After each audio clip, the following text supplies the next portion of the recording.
Welcome to the Shepherd's Pie, a slice of hope to raise faithful kids, where we focus on topics that impact young people today.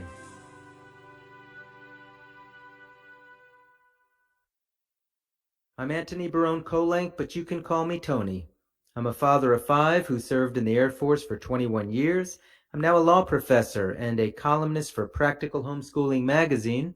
I'm also the author of the Harwood Mysteries, an exciting medieval fiction series for kids aged 10 and up. Here on the Shepherd's Pie, we want to inform, inspire, help you to raise happy, healthy, and faithful kids, whether you're a parent, a youth minister, a teacher, anyone. In today's episode, we'll be discussing the importance of our family and cultural heritage and how that heritage can be harnessed to make connections with youth today. My guest is Carmela Martino. She's an award-winning author and a writing teacher whose novels for teens and tweens have stemmed from her experience and connection to her Italian-American heritage as the child of immigrants. In the entertainment review segment of the show, I'll be reviewing the contemporary movie musical by Lin Manuel Miranda, In the Heights, which deals with the joys and challenges faced by immigrants in America today.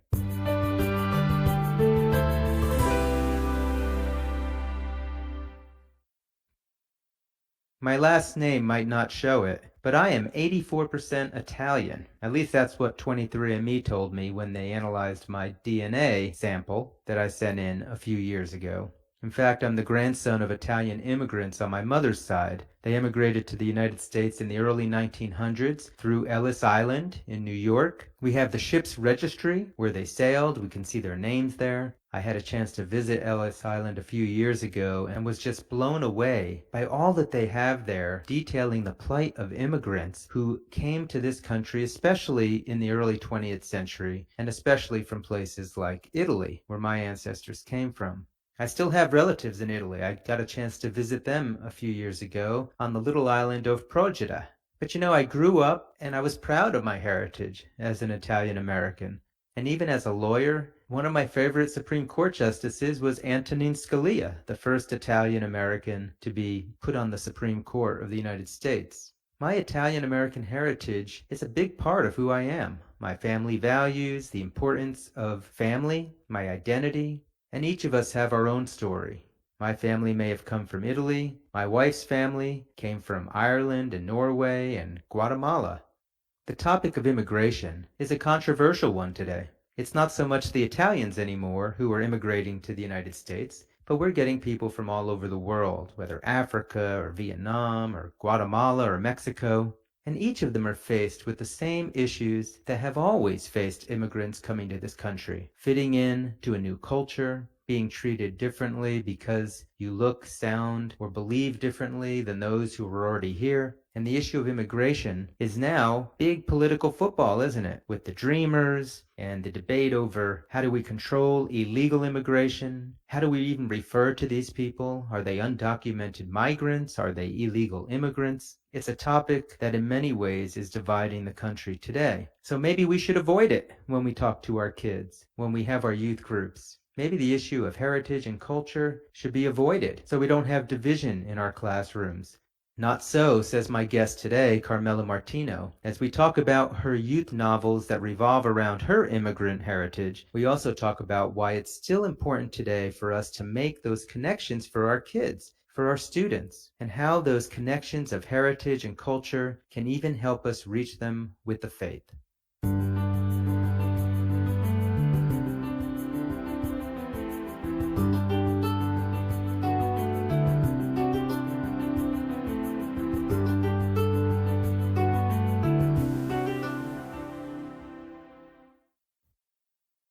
All right, I am here today with Carmela Martino, who's an author, a speaker, a writing teacher.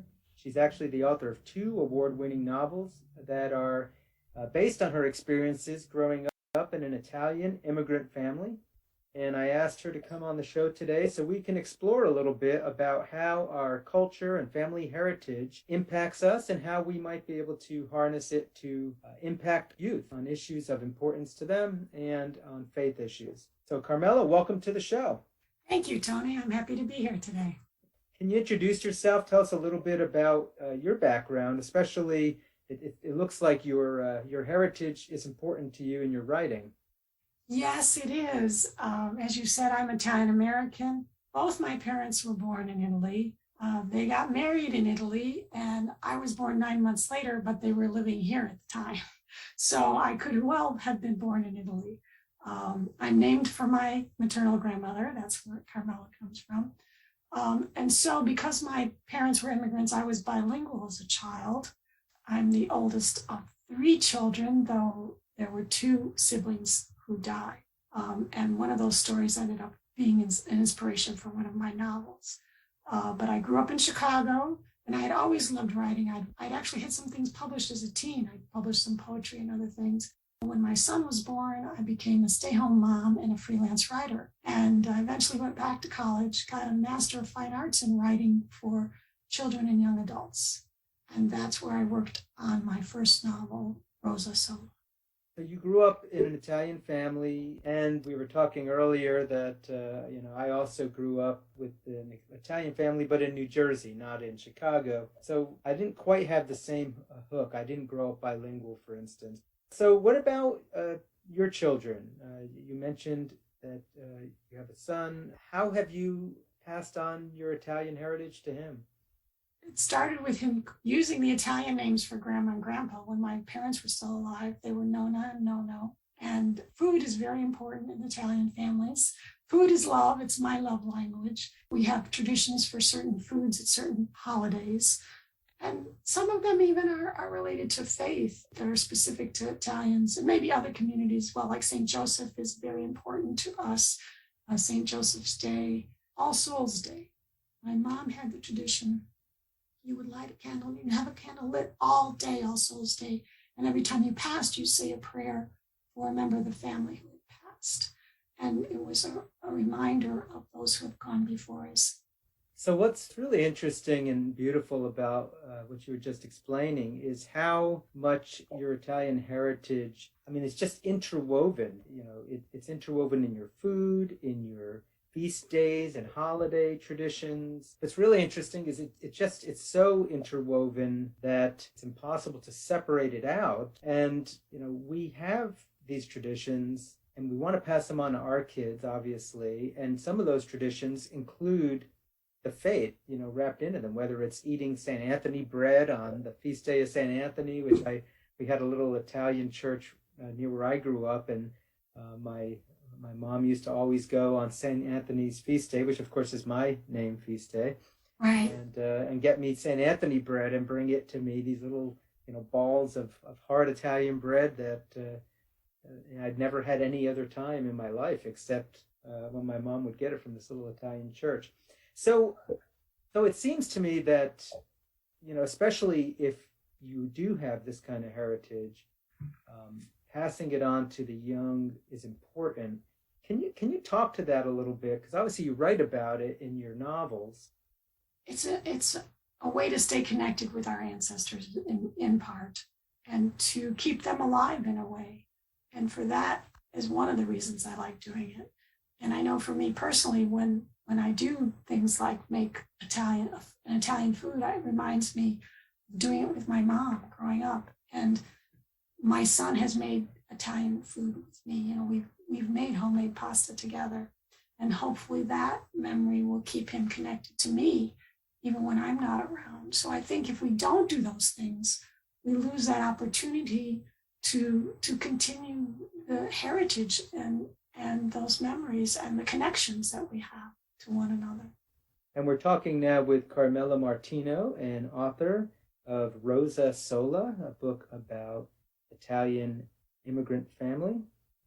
A lot of times, so many of our kids stray from the faith. They go off to high school and college, and sometimes they go very far away from what they grew up. But where religion and culture are so intertwined, it strikes me that at some point, a lot of those people in their lives will, maybe have a time where they want to get back to their roots. And by getting in touch with their culture, it brings them back to the church sometimes. Have you seen anything like that?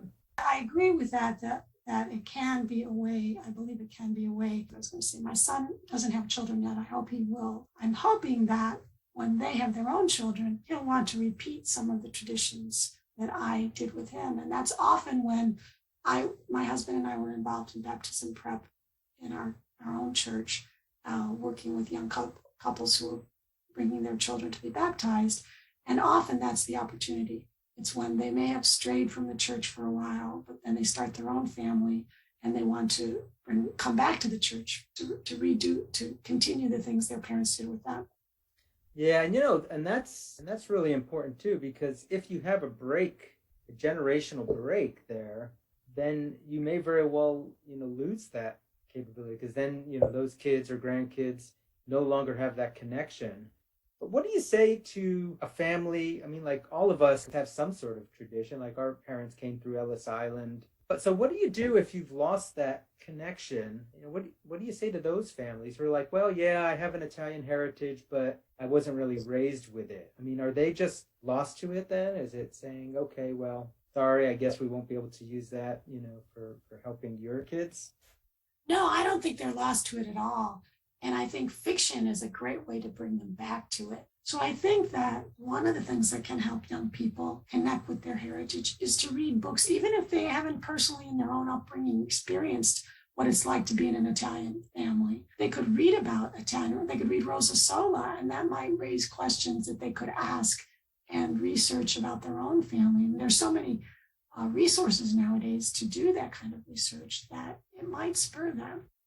Yeah, and nowadays with Ancestry.com and 23andMe and all those genealogy sites that are out there, people seem even more interested in their heritage. It's like we're trying to connect back. And it turns out my wife, she knew that she had some sort of Guatemalan heritage in her, but she wasn't sure what it was because she was lost to that side of her family. So we did Ancestry, and she was able to not only track down some relatives, but to find out a lot more, to pinpoint what part of the world her genealogy came from. It turns out that she actually, has Afro-Mestizo blood going through her. And now, she got very interested in Mayan culture. And one of my daughters she checked out a book on Mayan mythology. So, I mean, this can cut in any direction, but I guess it is never too late to, get that connection back. Let's go around to your Rosa Sola book then, because and maybe just set up for our listeners who haven't had a chance to read this wonderful book, without maybe spoiling it for them. Set up what's going on in that book and what you were doing there. Well, first of all, I have to tell you that it was a book I never planned to write. God had a very different plan than I did. When I I mentioned earlier that I have an MFA in writing for children and young adults. And so when I entered the program, my mentor gave me an assignment to write a short story inspired by something that actually happened to me as a child, based on a memory that I could still feel in my gut, she said. It had to be a visceral memory. And so I wrote a short story called Rosas Prayer, and it was based on my own experience as a child. When I was 10 years old, my mother was expecting. I already had a brother and sister, but she was expecting a child. And I don't care if I spoil it because it's kind of important for people to know. My mother, that baby was stillborn, and it was born very close to my own 10th birthday. And I didn't find out till much later that my mother nearly died. And so the visceral emotion that I wrote about was remembering to see my mother come home. My mother had been in the hospital for several weeks. And, in those days, children weren't allowed to go to the hospital. You had to be 12 years old or something. And so I'd not seen my mother at all. Nobody was telling me what was going on. The day my mother came home from the hospital was the scene that inspired the short story, because when I saw my mother, even though my mother was very petite, I was taller than she at age 10, but she was this little dynamo, and she was a powerhouse. And the day she came home from the hospital, she was so pale, so frail, she could hardly walk. I thought my mother was going to die. And so the short story was about the fear that I felt. So I wrote this short story about this little girl who was upset because she wanted a sibling and the baby died. And she stopped praying because she was so angry with God she couldn't pray anymore. And the day her mother comes home from the hospital, she realizes that's all she can do is pray. And that was the short story. So I brought that story to my next critique session. And the group was very helpful about making it even better, but they were all like, well, you can't just leave us here. You have to tell us the rest of the story. You have to turn this into a novel. We want to know what happens to this family after this loss. And so that's how I ended up turning that story into a novel, which became Rosas Solo, a story I never intended to share. And so in the story, it's very fictionalized, though that scene is still there. That scene that's based on my memory of my mom coming out of the hospital is still in the novel. But it's really a story of how God helps heal us and provides the people in our lives and the support we need when we go through these horrible events. We are talking with Carmela Martino, an author and a writer and a teacher, about the importance of heritage and culture in passing on the faith. And what I really like is, even though, like you said about the culture is very woven in. Rosa was like me in that her parents came from Italy. She's close to her extended family. Italian foods and culture permeate the novel, but they're just part of who she is. In the same way, her faith is part of who she is, and it's woven into the novel. And so Rosas Solo was published by a secular press. It's not published by a religious publisher. Candlewick Press was a highly respected secular publisher of books. They only publish things for children and teens. Published it, and thanks to them, it was reviewed, and it actually got a star review and made some really important book list top 10 novels for youth, which was a great honor. So, but it tells the story in a way because it's just all woven as who Rosa is and who her family is. It's definitely a beautiful story, too. I had a chance to read it, as I said earlier, and really impressed with how you dealt with such a difficult topic in such a gentle way as you did, and not in an overbearing way, just in a really real way. And well, let me ask you this. Nowadays, we seem to see a lot of division over heritage. There's a lot of issues that have become very current again with race, ethnicity, and it almost seems sometimes that bringing up our differences divides us. What do you say about that? Are times changing? Should we not be focused so much now on our heritage anymore? I think it's the opposite. I think if we, especially young people, connect with their own heritages more, they can relate better to other people. Because I often speak in schools, and there are many immigrant children in the schools, but almost none of them are Italian immigrants. We don't have too many Italian immigrants these days, but a lot of other immigrants can really relate to the book. And so that helps them to see, even though we're different, our cultures are different, we still have so much in common. In fact, there is a sister, she's a Dominican sister in a suburb near me, who runs a literacy program for adult women. And she heard about Rosas Solo and uses the book with her adult women students because they're learning to read English. And so using a children's book is helpful for them. And she wrote to me and said, these women are all different cultures, but they really can identify with this immigrant family. It doesn't matter that they're not Italian, but they can understand the immigrant experience. One of the things Rosa feels different from everyone else because she's an only child. It doesn't matter what your nationality is, you can feel different for a lot of different reasons. So I think it's more beautiful, and I am just as open to reading books of other cultures. I'm learning so much from reading books of other cultures. And so that's really helping me empathize better. So I don't think it's bad at all to notice our differences, because in many ways it also can bring us together. We're speaking with Carmela Martino, who is a author, and talking about the importance of heritage and culture in connecting with youth.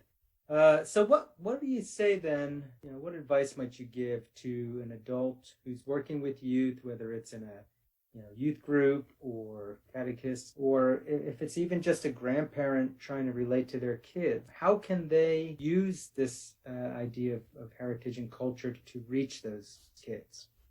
Well, I think kids like to feel special. So if you point out some things that's special about your culture, maybe the child is named after you. Now, I have to tell you, as a child, I hated my name. I hated it because I was the only Carmella in the whole school. So it wasn't until much later that I began to appreciate my name. So, I would suggest find something about your culture that the child might think is cool, might be fun. If it's not their specific name, maybe it's someone in history. I'm a great fan of Galileo, and my father was always very proud to tell us about Italian inventors like Marconi and other people. So, maybe there's someone in your culture, whatever that culture is, who your grandchild might relate to and admire. They could be an athlete, they could be a scientist, but that would be, I think, one way to help children appreciate things about their own culture if they have a role model they might identify. Yeah, and you mentioned great Italian mathematicians and others. I realize I probably should give you a second to mention your other book, Playing by Heart, which isn't about American immigrants, but is about Italians and history. Do you want to just give listeners a quick preview of that in case they have any interest in that? Yes, that's another story that I came to in a strange way, the way God works, but it's actually inspired by two real sisters who lived in Milan in the 1700s. The main character is based on the younger sister who was a composer. She was Maria Teresa Agnesi was one of the first women to write a serious opera. And her older sister was a mathematician at a time when there weren't female mathematicians. And she would have been the world's first female math professor, but she turned down the position when the Pope offered it to her. But Playing by Heart is set in 18th century Milan, inspired by two real sisters. And it's the story of how their father uses them for his own purposes to try to become a nobleman, but the two sisters feel called by God to do certain things in life, and that doesn't always agree with their father, and so they try to bridge that, which is, even though it's set in the past, it's something that even teens today can relate to. There's some sibling rivalry, and there's what do you do when what you want to do in life or what you feel called to do in life is not what your parents want you to do in life. So I think that has a lot of relevance for today's readers also, even though it's set in Italy in the 1700s. Now, I know your Rosa Sola book is probably best read by middle schoolers. What about Playing by Heart? What age range would you suggest for that? It's recommended for ages 12 and up, and there is a sweet romance, but it's totally sweet. They barely hold hands at the very end of the novel. That's about all that happens. So, but there are references to a scoundrel who is not so nice. So that's why it's for 12 and up. There is a character who is a womanizer who is kind of, some of his actions are mentioned. So that's why it's for 12 and up. And Rosa Sola is recommended for 10 and up. But I always caution parents, they may want to read it first because of the stillborn baby, but so they know that up front.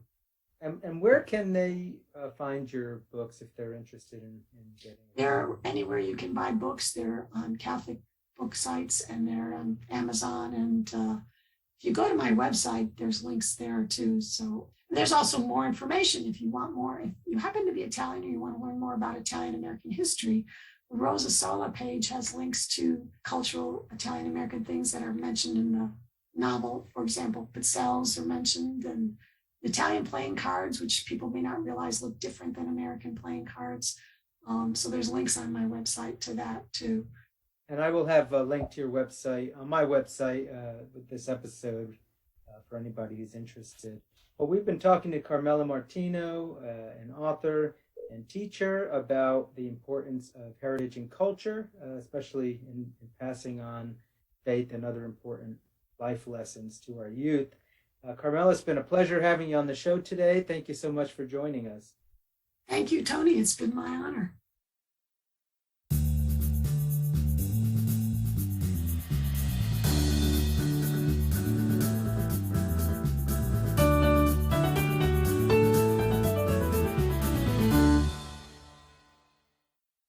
In our entertainment review segment today, I review the movie musical In the Heights by Lin Manuel Miranda. It did not do great at the box office, but it is a wonderful movie that I would highly recommend for older teenagers.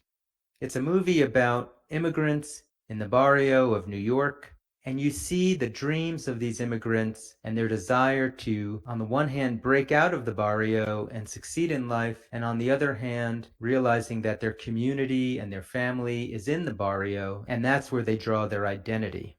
Let me tell you what I love about this movie.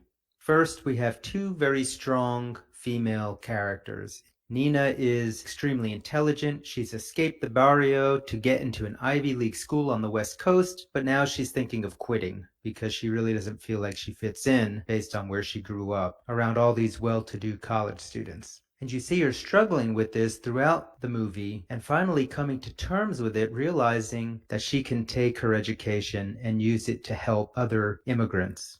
In the character of Vanessa, you have a hairdresser, not very well educated, but ambitious and who wants to get out of the barrio, and nothing is going to get in her way. In the character of Usnavi, the main male lead, he comes from the Dominican Republic, and you see in his character the struggle of the immigrant wanting to go back home, but also wanting to stay and become part of the culture.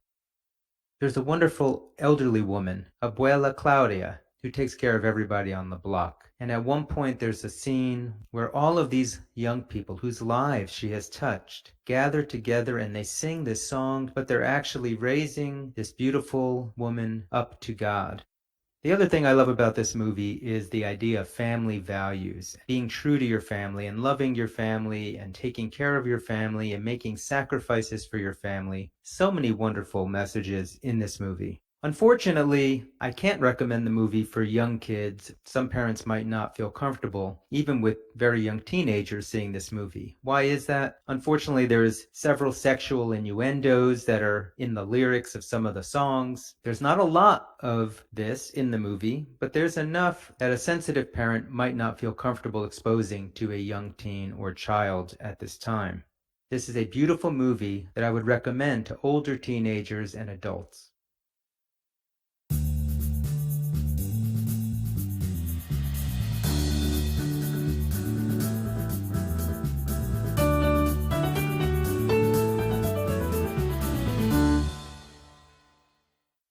That's all the time we have for the show today. We spoke with award-winning author and teacher Carmela Martino about the importance of our cultural heritage in connecting with young people today, and I reviewed the culture-packed movie musical from Lin Manuel Miranda, In the Heights. Again, this is Antony Barone Kolenc, and this has been The Shepherd's Pie. If any of you listening today have a question for me or a topic you'd like us to cover on the show, just drop us a line on my website at antonykolenc.com. That's AntonyKolenc.com.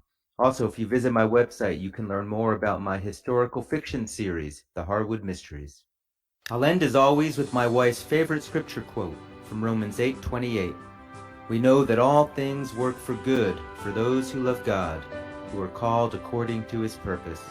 May the Lord bless and keep you this week.